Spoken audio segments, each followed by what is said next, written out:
ఓం సాయిరాం. సమస్త సాయి భక్తులందరికీ నమస్కారం అండి. అందరూ కూడా బాబా గారి దయ వలన ఎప్పుడూ ఆనందంగా, ఆరోగ్యంగా ఉండాలని మనస్ఫూర్తిగా కోరుకుంటూ ఈరోజు వీడియో అయితే స్టార్ట్ చేస్తా అండి. ఇక వీడియోలోకి వెళ్ళబోయే ముందు ప్రతి ఒక్కరూ కూడా మనసులో ఓం సాయిరాం అంటూ బాబా గారిని తలుచుకుని ఓం సాయిరాం అంటూ వీడియో కామెంట్ పెట్టి వీడియో చూడటం అయితే మొదలుపెట్టండి. ఇలా చేయటం వల్ల బాబా గారు చెప్పే ప్రతి మాట మీకోసమే చెప్పినట్టు మీకు అనిపిస్తుంది. బాబా గారు మీ పక్కన కూర్చొని ప్రేమగా తల నిమురుతూ మీకోసమే ఈ సందేశాలన్నీ చెప్తున్నట్టు మీరు తప్పకుండా ఫీల్ అవుతారు. ఇక ఈరోజు బాబా గారు సాయి మాటగా నా నోట ఏం పలికించబోతున్నారు అంటే, బిడ్డ నాకు ఇష్టమైన హల్వా సిద్ధం చేసుకో తల్లి. ఎందుకంటే ఈరోజు గురువారం కదా!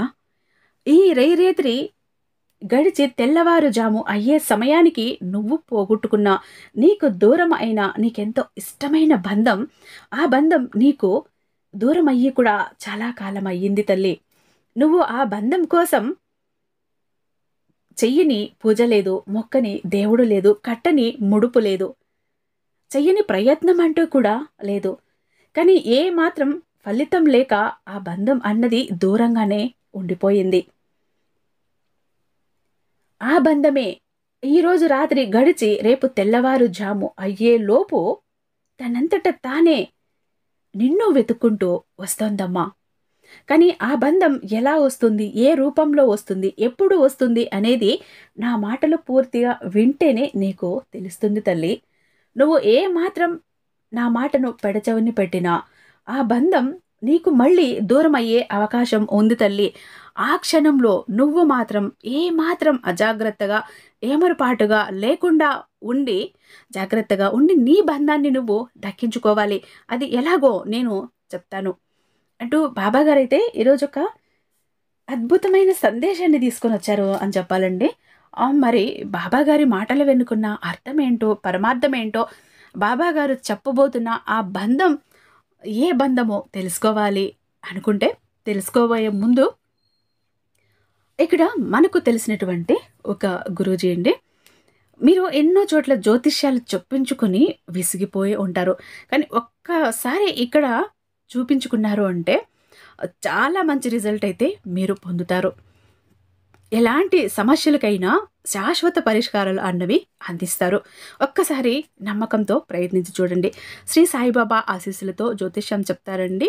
ఉన్నది ఉన్నట్టు చెప్తారు గురూజీ సీతారామరాజు గారు. వీరి మొబైల్ నెంబర్ 96698722. మీకు ఎలాంటి సమస్యలు ఉన్నా కూడా చిటికలో పరిష్కరించి ఇచ్చేస్తారు.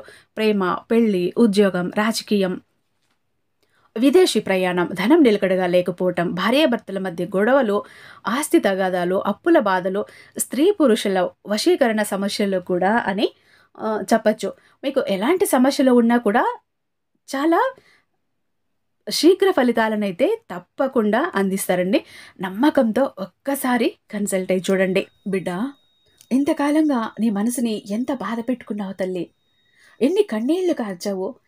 కంటు మీద కునుకు కూడా లేని రాత్రిళ్ళు, నిద్ర లేని రాత్రిళ్ళు ఎన్ని గడిపావో నాకు తెలుసు తల్లి. రాత్రిళ్ళు నువ్వు కంటి మీద రెప్ప వెయ్యకుండా కళ్ళ నిండా కన్నీళ్లను నింపుకొని అలా శూన్యంలోకి చూస్తూ ఎన్నో ఏళ్లుగా గడిపేస్తూ ఉన్నావు కదా. నాకు తెలుసు తల్లి. కంటి నిండా నిద్రలేక, కడుపు నిండా తిండి లేక, ఆలోచనలతో అలసిపోయి ఉన్నావు కదా తల్లి. నాకు తెలుసు. నీ ప్రతి బాధ తెలుసు, నీ ప్రతి ఆలోచన తెలుసమ్మా. మా అమ్మవు కదా, చాలు తల్లి, ఇక బాధపడుకో. నీ మెత్తని మనసుకి ఎంతలా బాధ పెట్టుకున్నావు. ఏడ్చి ఏడ్చి అలసిపోయావు కదా. ఏడవటానికి కళ్ళల్లో నీళ్లు కూడా రాకుండా కళ్ళు కూడా తడారిపోయి ఉన్నాయి కదా బిడ్డ. నీ తప్పు ఏమీ లేకపోయినా, నువ్వు ఎలాంటి పొరపాటు చెయ్యకపోయినా కూడా ఈనాడు ఒంటరి దానిలా, దిక్కులేని దానిలా నిలబడ్డావు కదా తల్లి. ఈరోజు కనీసం నన్ను పలకరించటానికి కూడా నా అనే బంధం ఒక్కటి కూడా లేకుండా పోయింది కదా బాబా. గుండెలు అవిసేలా ఏడుస్తున్నా నా కన్నీళ్లను తుడవటానికి ఒక్క చెయ్యి కూడా ముందుకు రాలేదు కదా. నా బంధాన్ని నాకు దూరం చేసేసి నన్ను మరీ ఇలా ఒంటరిదాన్ని చేశావు కదా తండ్రి. నా బాధను చూస్తుంటే నీ మనసు కరగలేదా? నన్ను ఆదుకోవాలి అనిపించలేదా నీకు? నీకు కూడా అనిపించలేదా బాబా? ఆఖరికి నువ్వు కూడా నా చెయ్యి వదిలేసావా? తల్లి అయినా తండ్రివి అయినా నువ్వు నాకు నువ్వే కదా ఉన్నావు. నువ్వు కాక ఇంకెవరున్నారు? నువ్వు కూడా నన్ను వదిలేస్తే నా బాధను ఇంకెవరికి చెప్పుకోను. ఈ ఒంటరితనం భరించలేను తండ్రి. నాకు దూరమైన నేను కోల్పోయిన బంధాన్ని నాకు దగ్గర చెయ్యి అంటూ ప్రతిరోజు నన్ను నిలదీస్తూనే ఉన్నావు కదా తల్లి. చూశాను బిడ్డ, బాధలో ఉన్నప్పుడు ఆఖరికి నీ సాయి తండ్రిని కూడా నిందించేస్తున్నావు కదా. బాబా కూడా నా చెయ్యి వదిలేశాడని అనుకుంటున్నావు కదా. లేదమ్మా, వదిలేయలేదు. నీ చెయ్యి నేనెప్పుడూ వదిలిపెట్టను. నేనెప్పుడూ కూడా ప్రతి నిమిషం ప్రతి క్షణం నీ వెంటే ఉన్నా. కనిపెట్టుకుని నీ నీడలా నీ వెంటే ఉన్నాను బిడ్డ. నాకు మాత్రం తండ్రిగా నా బిడ్డ మీద బాధ్యత లేదా చెప్పు? ఒంటరిగా వదిలేస్తే ఎక్కడ నా బిడ్డ భయపడుతుందో, ఇబ్బందుల్లో చిక్కుకుంటుందో, ఎక్కడ ఆపదల బారిన పడుతుందో అని అనుక్షణం వెన్నంటే ఉండి నిన్ను రక్షించుకుంటూ వస్తున్నాను తల్లి. నాకు తెలుసమ్మా, నీ బంధం కోసం నువ్వు ఎంత తప్పించిపోతున్నావో, పరితపించిపోతున్నావో. నీ బంధం నీ దగ్గరకు రావాలని ఎంత కోరుకుంటున్నావో కూడా తెలుసు. ఎన్ని కలలు కంటున్నావో కూడా నాకు తెలుసు. అంతా తెలుసు తల్లి. కానీ సమయం అంటూ రావాలిగా. నువ్వు కోరుకోగాని నీ బంధాన్ని నీకు దగ్గరికి చేసేస్తే మనిషిని అయితే నీ దగ్గరకు చేర్చగలను, కానీ మనసును దగ్గరికి చేర్చలేనుగా. తెలియదా నీకు? చెప్పు. మనిషితో పాటు మనసు కూడా నీ సొంతం అవ్వాలి కదా తల్లి. అలా కాకుండా మనిషి మాత్రమే దగ్గరైతే మళ్ళీ కొద్ది రోజుల్లోనే ఏదో ఒక కారణంతో ఆ బంధం దూరమైపోతుంది. అలా కాకుండా నీ బంధంలో మార్పు వచ్చేలా చేసి, ఆలోచనల్లో మార్పు వచ్చేలా చేసి, తన తప్పును తను అర్థం చేసుకునేలా చేసి, నీ విలువేంటో నీ బంధానికి అర్థమయ్యేలా చేసి, నీతో జీవితం బాగుంటుంది, తను లేకపోతే నా జీవితమే లేదు, ఈ జీవితమే నాకొద్దు అనుకునేంతగా మార్పు అన్నది నీ బంధంలో రావాలంటే కాసింత సమయం పడుతుంది కదా. నీ బంధాన్ని ఒట్టిగానే నీ దగ్గరకు ఎలా చేర్చమంటావు? అందుకే ఇంత ఆలస్యం అయింది తల్లి. అందుకే ఇన్ని రోజులు పట్టింది. అందులోనూ నీ జీవితంలో కూడా ఇంతవరకు చెడు సమయం అన్నది నడిచింది బిడ్డ. అందుకే నీ బంధం కూడా నీకు దూరం అయ్యి నిన్ను బాధ పెట్టింది. ఇప్పుడు నీ చెడు సమయం అంతా ముగిసిపోయింది. ఇక నీ జీవితంలో మంచి సమయం, శుభ గడియలు మొదలయ్యాయి. అంతేకాదు నీ బంధంలో కూడా చాలా మార్పు వచ్చింది. తన ఆలోచనల్లో కూడా చాలా మార్పు వచ్చింది.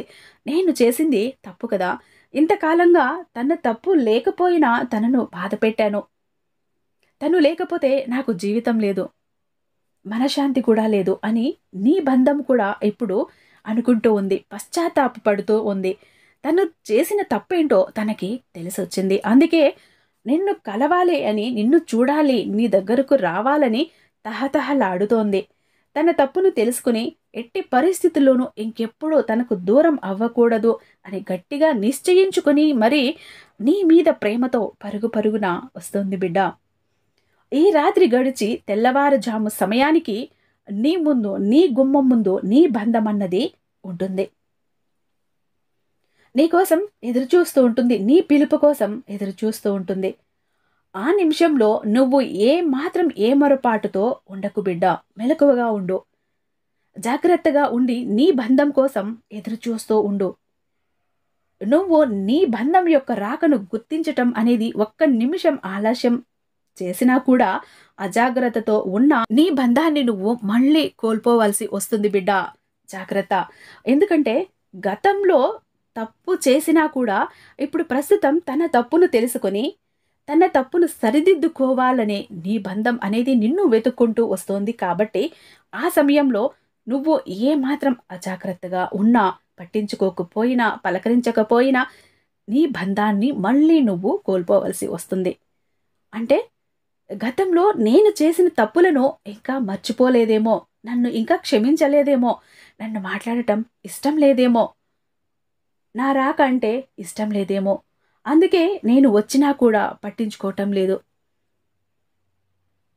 తనకి ఇష్టం లేదేమో అని వెనుదిరిగి వెళ్ళిపోయే ప్రమాదం ఉంది బిడ్డ. అందుకే జాగ్రత్త. ఆ సమయంలో మెలకువగా ఉండు. నీ సాయి మాట మీద నమ్మకం ఉంది కదా! నీ సాయి చెప్పింది నమ్ముతావు కదా! నీ సాయి చెప్పింది నమ్మితే ఏమాత్రం అశ్రద్ధ చెయ్యకు. ఏమరపాటుగా ఉండకు. అజాగ్రత్తగా ఉండకు. అలా ఉన్నావు అంటే నీ బంధాన్ని నువ్వు మళ్ళీ దూరం చేసుకొని బాధపడుతూ గడపాల్సి వస్తుంది. నీ బంధాన్ని దగ్గరకు చేర్చటం ఒక తండ్రిగా నా బాధ్యత బిడ్డ. అందుకే నీ బంధాన్ని నీ దగ్గరికి చేరుస్తున్నాను. ఇక నీ బంధాన్ని కాపాడుకోవటం అన్నది పూర్తిగా నీ చేతుల్లో ఉంది. కాబట్టి నీ కోసం, నీ ప్రేమ కోసం పరితపిస్తూ నీ దగ్గరికి పరుగులు పెడుతూ వస్తున్న నీ బంధాన్ని దగ్గర చేర్చుకో. నీ బంధాన్ని నిలబెట్టుకో అంటూ ఈరోజు బాబాగారైతే చాలా అద్భుతమైన సందేశాన్ని అందించారండి. ఇక మన వీడియో మీకు అందరికీ నచ్చే ఉందని భావిస్తున్నాను. మన వీడియో నచ్చినట్టయితే మీ ఫ్రెండ్స్కి, ఫ్యామిలీ మెంబర్స్కి షేర్ చేయండి. ముఖ్యంగా ఎవరైతే నిరాశ నిస్పృహలతో ఉంటారో, ఓదార్పు కావాలి అని కోరుకుంటూ ఉంటారో అలాంటి వారికి మన బాబాగారి వీడియో షేర్ చేయండి. తప్పకుండా వాళ్ళకైతే ఒక ఓదార్పు అన్నది బాబాగారి మాటల్లో లభిస్తుందని నేనైతే భావిస్తున్నాను. ఇక బాబాగారి మరెన్నో సందేశాలను వినాలి అనుకుంటే మన ఛానల్ని సబ్స్క్రైబ్ చేసుకోండి. రేపు మరొక మంచి వీడియోతో మీ ముందుంటాను. అంతటిదాకా సర్వేజన సుఖినో భవంతు. ఓం సాయిరాం.